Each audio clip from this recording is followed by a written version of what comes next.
Sir, इस हवाले से कुछ खबरें ये भी सामने आ रही हैं जो आपके मुखालफिन ये कहते हैं कि ट्रंप को असल में शिकस्त इस वजह से हुई क्योंकि ट्रंप ने ज़ाती दोस्ती को मुल्की मफाद पर तरजीह दी है। और इस हवाले से भी कुछ कहा जा रहा है कि जो प्यूटन के लिए बाउंटी प्रोग्राम लॉन्च किया गया था वो भी असरअंदाज हुआ है। और इसके साथ साथ जमाल खशोगी जमाल खशोगी का जो कत्ल हुआ है, इस हवाले से भी कुछ चीज़ें सामने आ रही हैं कि बहुत सारे जो महरिकात हैं वो असरअंदाज हुए हैं। तो आप इस पर क्या कहते हैं कि इसमें कुछ सदाकत है या फिर आपके मुखालफिन जानबूझकर ये कैंपेन लॉन्च करने की कोशिश कर रहे हैं? देखिए, बिल्कुल कर रहे थे। मैं एग्री करूंगा आपसे। डोनाल्ड ट्रंप साहब की हुकूमत में आपने बल्कि सबसे बड़ी बात नहीं की। डोनाल्ड ट्रंप साहब ने अपने दामाद को ऑलमोस्ट व्हाइट हाउस की चाबियां पकड़ाई हुई थी। जैरेड कुशनर को, वो यहूदी था। उसकी सऊदी अरेबिया वालों के साथ बिजनेस डीलिंग थी। अब क्या हो रहा है? सबसे पहले मैं आपके देखने वालों को यह बताना चाहूंगा कि जब जो बाइडन, जो कि वाइस प्रेसिडेंट थे, वाइस प्रेसिडेंट के पोर्टफोलियो के अंदर 3 मुल्क आते थे, यूक्रेन, रशिया और चाइना। हमारे बाइडन साहब ने तीनों में करप्शन की है। यूक्रेन से भी पैसे बनाए, मॉस्को की मेयर की बीवी से पैसे लिए, और इनके बच्चे ने, हंटर बाइडन ने, चाइना से $1.4 बिलियन लिया। और उसके बाद छोड़े, मैं आखिरी बात बताना चाहूं, अब व्हाइट हाउस में अपनी बच्ची को जवाब दे रहे हैं, एशली को। तो मैं कहता हूं ठीक है, डोनाल्ड ट्रंप साहब ने भी कई चीजें गलतियां की होंगी, बिल्कुल की होंगी as he was a president. बल्कि मैं तो ये कहूंगा, उनको थोड़ा सा क्रेडिट ये दूंगा कि उनके पास एक्सपीरियंस था सियासत का। लेकिन जो बाइडन कॉर्पोरेशन जो है वो तो 47 साल से कारोबार में है। वो तो 47 साल से लूट रहे हैं इस मुल्क को। अब वो बड़े प्रोफेशनल तरीके से आके लूटेंगे और मीडिया उन पर पर्दा डालेगा। वोटर के देखे ना, आम डेमोक्रेसी में नुकसान तो वोटर का हो रहा है ना, अगर सोचा जाए। खशोगी के साथ जो कुछ भी हुआ है, बल्कि आप उसको छोड़े, मैं तो इस चीज में भी मुखालिफ था कि सऊदी अरेबिया के साथ अमेरिका के इतने रिलेशनशिप होने ही नहीं चाहिए, क्योंकि ये हमेशा ये कहते हैं हम जमहूरियत के लंबरदार हैं, और वहां पे जमहूरियत है ही नहीं, वहां तो किंगशिप है। वहां तो किंगशिप है। किंग इब्ने, वो तो सुल्तान इब्ने सुल्तान है। वो तो किंग का बच्चा अंधा हो तो उसने भी सुल्तान किंग ही बनना है। वो तो मैंने बल्कि खुल खुला एक दफा जजीरा पे कहा था। मैंने कहा उनकी तो 17 बीवियां और 100 बच्चे हैं उनके, तो उनके साथ मेरा अमेरिका का क्या मिलता है? कुछ भी नहीं मिलता। कोई एक भी चीज बताए? सिर्फ एक प्योरली एक डील है, एक रिलेशनशिप है जो तेल पे, पैसों पे रिलेटेड है, चाहे आज हो, कल हो, परसों हो। अब देखते हैं ना, ये आज जो बाइडन साहब क्या करते हैं, चाइना के साथ किस तरह फेस करते हैं। डोनाल्ड ट्रंप के का सबसे बड़ी खूबसूरती ये थी, अमेरिका को सबसे बड़ी थ्रेट क्या है मैं बताता हूं आपको। अमेरिका की सबसे बड़ा पहला जो इसका एक एक यूनिक इनकी जो एक चीज है अमेरिका में, उसको कहते हैं इनोवेशन। हर चीज इजाद यहां से होती है। आईफोन बनाते हैं यहां होता है, हार्ट सर्जरी होती है यहां होती है, F-16 बनाया जाता है यहां बनता है। ये लोग कैंसर का इलाज होगा यहां से होगा, एड का इलाज इन्होंने निकाला है। अब सबसे बड़ा सेटबैक क्या है? चाइना का, वो फौरन कॉपी कर लेते हैं। इजाद तो कुछ नहीं कर सकते वो, लेकिन कॉपी फौरन कर लेते हैं। उसको यहां अमेरिका में लीगल लैंग्वेज में कहा जाता है इंटेलेक्चुअल प्रॉपर्टी थेफ्ट। कि आपके आइडिया को चोरी करके कॉपी करना, इससे बड़ा जुल्म क्या होना है? आज तक किसी अमेरिकन प्रेसिडेंट के पास इतनी जरूरत नहीं थी, मॉरल करेज नहीं थी कि चाइना को खड़ा हो सकता वो आगे। डोनाल्ड ट्रंप खड़ा हुआ है, उसको इबरत का निशान बना दिया गया। बिल्कुल सही बात कर रहे हैं। और आपकी जो राय है इस हवाले से जो आप बात कर रहे हैं, बिल्कुल आप सही बात कर रहे हैं। लेकिन इस हवाले से हमारे नाज़रीन को भी आगाह कीजिएगा, जो नई इंतज़ामिया आई है, जो अमेरिका में एक जो चेंज है, आपको क्या लगता है पाकिस्तान और अमेरिका के जो तल्लुकात हैं उस हवाले से अब ये सूरत हाल क्या रुख इख्तियार करेगी पाकिस्तान और अमेरिका के रिलेशनशिप? और इसके साथ साथ आगाह कीजिएगा जो अफगानिस्तान और ईरान के जो सूरत हाल है उस पर भी थोड़ा सा हमारे नाज़रीन को आगाह कीजिएगा कि जो नई इंतज़ामिया है वो किस तरीके से सारी चीज़ों को लेकर चलेगी। क्योंकि खबरें इस हवाले से भी आ रही हैं कि जो नई इंतज़ामिया आई है, जो बाइडन की हुकूमत जो आई है, वो अब ये कर रही है कि ट्रंप के जो भी जितने भी उन्होंने काम किए, चाहे पीस प्रोसेस हो, अफगानिस्तान का, पाकिस्तान के साथ रिलेशनशिप हो, तमाम तर चीज़ों पर रिव्यू किया जा रहा है, उनको रिवर्स करने की कोशिश की जा रही है। तो इस हवाले से हमारे नाज़रीन को थोड़ा सा आगाह कीजिएगा। पाकिस्तान के साथ रिलेशनशिप आप ये देख लें इस वक्त, क्योंकि जो बाइडन तो बेचारे अपने सेहत की वजह से इस काबिल भी नहीं कि तकरीर कर सकें। इस वक्त बराक हुसैन ओबामा साहब आके गवर्नमेंट टेक ओवर कर चुके हैं। उनके जितने उस वक्त उनके साथ लोग काम करते थे वो सारे वापस आ चुके हैं। मैं मिसाल देना चाहूंगा आपको कि इस वक्त उन्होंने अफ्रीकन अमेरिकन काले एक बंदे को उन्होंने डिफेंस का इंचार्ज बना दिया। लॉयड आस्टन उसका नाम है, जनरल लॉयड आस्टन। अब उसका बैकग्राउंड क्या है? उसका बैकग्राउंड यह है कि जब आपके सलाला चेक पोस्ट पे अटैक हुआ था, उस वक्त अफगानिस्तान की कमांड उसके पास थी। 26 आपके फौजी शहीद हुए, जिसमें एक मेजर और कैप्टन शामिल था। इमरान खान साहब ने जाके उस वक्त नेटो के सप्लाई के ऊपर धरना दे दिया था। पाकिस्तानी गवर्नमेंट ने लॉयड आस्टन को कहा था इसकी माफी मांगो, उसने आज तक माफी नहीं मांगी।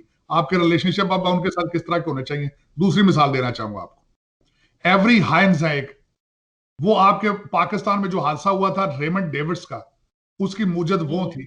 वो फिर इस वक्त नेशनल इंटेलिजेंस डायरेक्टर बन चुकी हैं। और तीसरी बात मैं ये बताना चाहूंगा इस वक्त आपको, सुना है कहां तक, अब मुझे इसकी हकीकत का नहीं पता, हुसैन हकानी साहब के कहते हैं जो बाइडेन एडमिनिस्ट्रेशन के साथ अच्छे रिलेशनशिप हैं।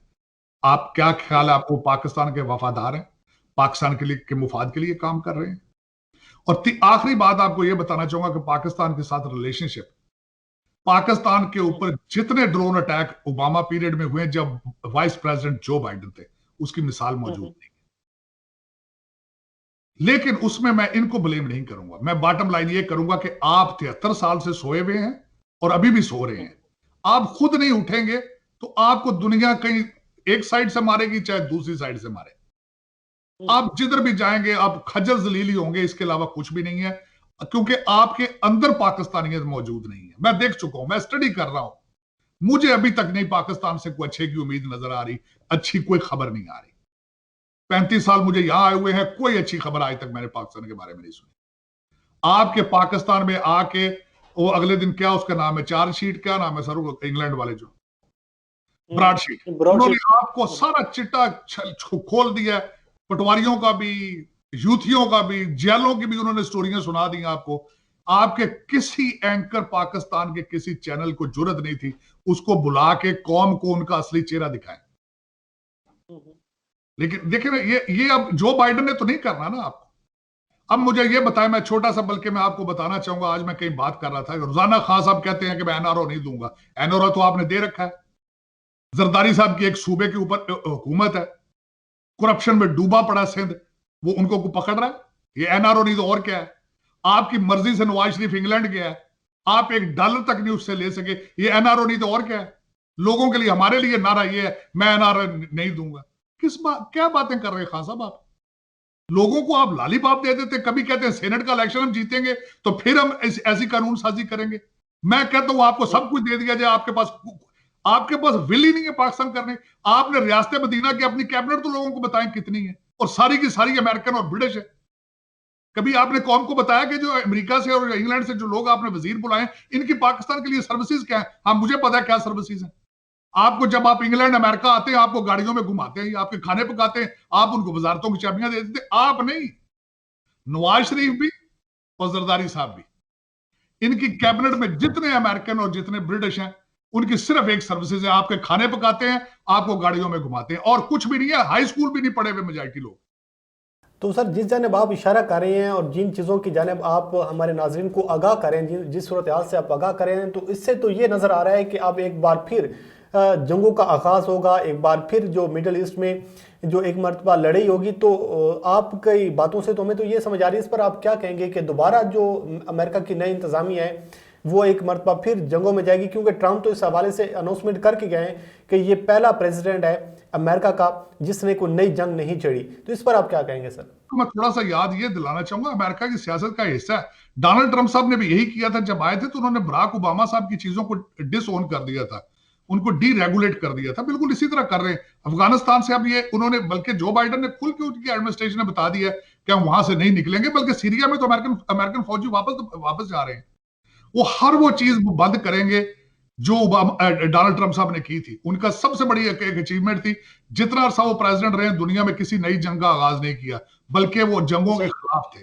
लेकिन ये क्योंकि खाने पीने वाले हैं, यार दोस्त हैं सारे, ये जंगें दोबारा ना सिर्फ अफगानिस्तान में बल्कि सीरिया में भी, बल्कि जहां से डॉलर मिलेंगे वहां जाके ये मारेंगे, बल्कि अपना असला चलाएंगे, क्योंकि सारा ये एक करप्ट सिस्टम दोबारा वापस आ गया ना, कि इसमें डिफेंस कॉन्ट्रैक्टर भी खाएंगे, इसमें फौजी भी सारे मिलके खाएंगे, एस्टेब्लिशमेंट भी मिलके खाएगी।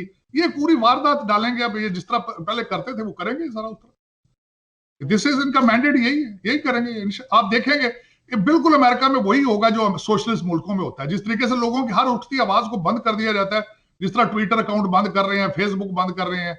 अब आपको मजे की बात बताऊं, पाकिस्तान में अभी तक किसी ने खबर ये नहीं चलाई कि ट्विटर अकाउंट सिर्फ डोनाल्ड ट्रंप साहब का नहीं, कई रिपब्लिकन्स के बंद कर दिए गए हैं।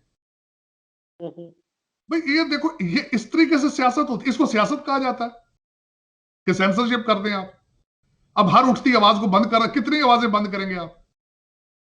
जिस तरह आपका भुट्टो अभी तक जिंदा है, एक कहते हर घर से भुट्टो निकलेगा, भुट्टो हर घर से निकल रहा है अभी तक पाकिस्तान में।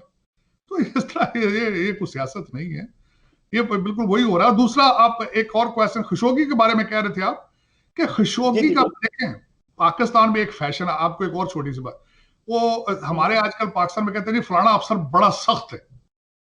बड़ा सख्त है जी, किसी बिल्कुल ने सही बताया अफसर सख्त कोई नहीं होते, सिर्फ अपना रेट बढ़ाने के लिए सख्ती करते हैं। ये खशोगी का रेट बढ़ाने के लिए सख्ती करेंगे। उनके साथ सऊदी अरब के रिलेशनशिप सिर्फ डॉलर बेस है, तेल बेस है।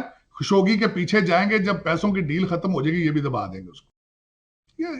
ये असल में ओरिजिनली ये कोई जर्नलिस्ट, कोई फंडामेंटल राइट्स, कोई फ्रीडम ऑफ स्पीच, सब ड्रामा है, सब ड्रामा।